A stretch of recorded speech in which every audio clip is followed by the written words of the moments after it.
আগুন জ্বলতে পারে, পেশেন্ট রুগীরা মারা যেতে পারে, ডাক্তাররা মারা যেতে পারে, নার্সরা মারা যেতে পারে। They didn't care about that thing. পয়সা উপার্জন করতে হবে ওনাদের সাথে। তো শুনলেন আপনারা কিছু ডাক্তার জড়িত, যারা রুগী পাঠায় তারা they take good amount of money from this. কাজে অন্য কিছু খেয়াল করেন যে ডাস্টবিন ভরে আছে, ময়লা ফেলে না। বিছানাপট্টি আপনারা দেখেছেন কি পরিমাণ ময়লা, মানে ওয়ার্ডের নাই, কেবিন নাই, মানে ওই অনলি আইসিইউটা এটা বাচ্চাদের ইয়ে করে এখানে রুগী আনে বিভিন্ন লোকের মাধ্যমে একটা বড় অঙ্কের পয়সা উপার্জন করে।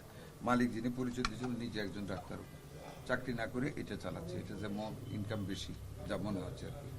রুগীদের প্রতি খুব কেয়ার নেওয়ার কোনো দরকার পড়ে না। আর আমাদের দেশে মানুষ খুব অসহায়। যদি কেউ বলে যে এখানে ভালোভাবে যান, দৌড়ে আসে। বাট এবার the amount of money they do not think about it. যা পরিবেশ দেখলেন যে তো এখানে একটা হসপিটাল হওয়ার মতো একটা ইনকেস একটা অ্যাক্সিডেন্ট যদি কোথাও না করে হয়, একটা মানুষ বের হওয়ার কোনো জায়গা নেই। যাক আমরা দেখতেছি একটা বিষয় একটু আপনাকে একটু এই করে আমরা বিভিন্ন সময় সংবাদকর্মীরা কাজ করি এবং বিভিন্ন জায়গায় আমরা সরকারি হাসপাতাল পাশে এরকম ছাতার মতন হাসপাতালগুলো গড়ে উঠেছে এবং আপনি সরজমিনে এসে দেখলেন এবং শুনলেন যে এখানে সরকারি যারা ডাক্তার আছেন তারা সরাসরি জড়িত। এই বিষয়টাকে আসলে ডাক্তারদের বিরুদ্ধে কোনো রকমের কোনো অ্যাকশনে যাবেন কিনা, যেহেতু শুনেছেন, এবং এই যে হাসপাতালগুলো প্রতিটা সরকারি হাসপাতালের পাশেই ছাতার মতো হাসপাতাল, এদের বিরুদ্ধে আসলে কি ব্যবস্থা নেবেন আপনারা? দেখুন, এদের বিরুদ্ধে একটা ব্যবস্থা যে নেওয়া যাবে না তা না, বাট ফার্স্ট অ্যান্ড ফরমোস্ট যেটা আমি ভাবতেছি এটা হলো আমরা যারা পারমিশন দিয়েছি আমাদের হেলথ মিনিস্ট্রি থেকে, এই পারমিশনগুলিতে আমাদের এখানে দেওয়া উচিত না। তখনই চিন্তা করা উচিত এইগুলি তো এই ব্যবসার জন্য এগুলি করেছে, নট ফর সার্ভিস। কাজে ওইখান থেকে আমাকে হাত দিতে হবে। আমরা রিথিঙ্ক করবো এখন এই হাসপাতালগুলির ব্যাপারে, ক্লিনিকগুলির ব্যাপারে, এবং ডাক্তাররা যারা জড়িত গভর্নমেন্ট চাকরি করে এই ব্যাপারে আমরা বিধি মোতাবেক, আইন মোতাবেক কি করা যায় এটা আমরা করবো। ঢাকা মেডিকেল বা সরকারি মেডিকেলগুলোতে সময় পর্যাপ্ত সেবা না থাকাটা একটা বড় কারণ এই সব হাসপাতালগুলো।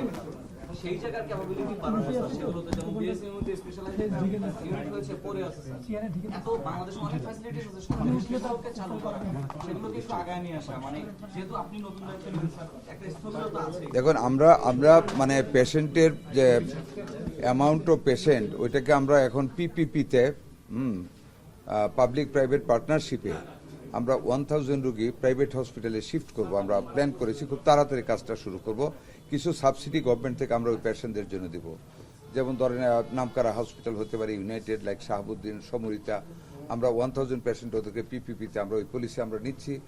ঢাকা মেডিকেলের উপর বার্ডেনটা কমানোর জন্য ওইখানে দেবো। তো আমরা বিভিন্নভাবে ট্রাই করতেছি যে এই প্রেশারটা কমানোর জন্য। কিন্তু তার মানে এই না যে আমাদের রুগীরা এভাবে অপব্যবহৃত হবে বা এরকম মিসম্যানেজমেন্ট একটা হসপিটালে এসে তারা থাইকা জীবন ঝুঁকির মধ্যে ফেলে দিবে।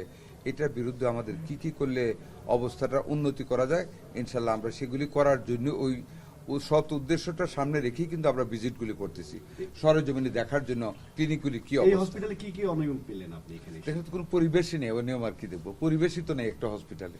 এটা যে একটা ক্লিনিক, এটার নাম যে একটা হসপিটাল, এটাকে আপনাদের মনে হয় দেখে? এই বিল্ডিং করে হসপিটাল উপযুক্ত না আছে, নিটনেস, গার্বেজে ভরে আছে, একটা বেড নাই, বেড যেটা আছে ধুলা বালিয়ে ভর্তি, একটা আনহাইজেনিক সিচুয়েশন, একটা মেয়ে যার মরা বাচ্চা হয়েছে সে বসে আছে। দিস ইজ দ্য মানে very bad side of it. আমরা এগুলি লুক আফটার করতেছি। আমরা দেখে আমরা আজকে কোনো ব্যবস্থা নেওয়া হবে কিনা এই হসপিটাল এটার বিষয়ে? ঠিক আমরা নোট করে নিচ্ছি আগে। আমাদের তো সবকিছু দেখে একটা ব্যবস্থা নিতে আরো অনেকগুলি হসপিটালে যাবো। মাননীয় মন্ত্রী, অনেক এখানে তো ব্যাংকের ছাতার মতো অনেক হাসপাতাল আছে, এগুলো তো আসলে একদিনে করে ওঠেনি। না, স্বাস্থ্য মন্ত্রণালয় কি করে, অধিদপ্তর কি করে? তাদের তো রেগুলার তদারকির কথা। অনেক হাসপাতাল কর্তৃপক্ষরাই অধিদপ্তর বা মন্ত্রণালয় অনেকে ম্যানেজ করে লাইসেন্স নবায়ন বা লাইসেন্সের যে কার্যকারিতা, সেই জিনিসগুলো আসলে মেইনটেইন করে একটা আমরা ওটাও দেখবো। আপনারা জানেন কালকে রাত্রে আমি ওই শ্যামলীতে একটা সিলগালা করেছি। আজকে আমাদের ডাইরেক্টর সাহেবের নেতৃত্বে কয়টা দেখেছেন আজকে? 8টা ক্লিনিক আমরা ভিজিট করেছি ওইখানে। তার মধ্যে 2টা বন্ধ করা হয়েছে, 3টা বন্ধ করা হয়েছে। বাকিগুলিকে মানে রিকমেন্ড করা হয়েছে কি কি ডেভেলপমেন্ট করতে হবে। এইভাবে আমরা সকলগুলির উপর একটা ভিজিট আমরা অব্যাহত রাখবো, অভিযান অব্যাহত রাখবো। এর মধ্যে যেগুলি একেবারে আউটফিট, যেগুলি একেবারেই ভালো না, অমানবিক পরিস্থিতিগুলো আমরা ক্লোজ ডাউন করে দেবো। আর যেগুলি নাকি কমিটমেন্ট দিবে আমরা কালকে বসে আমরা চিঠি দেওয়া শুরু করব।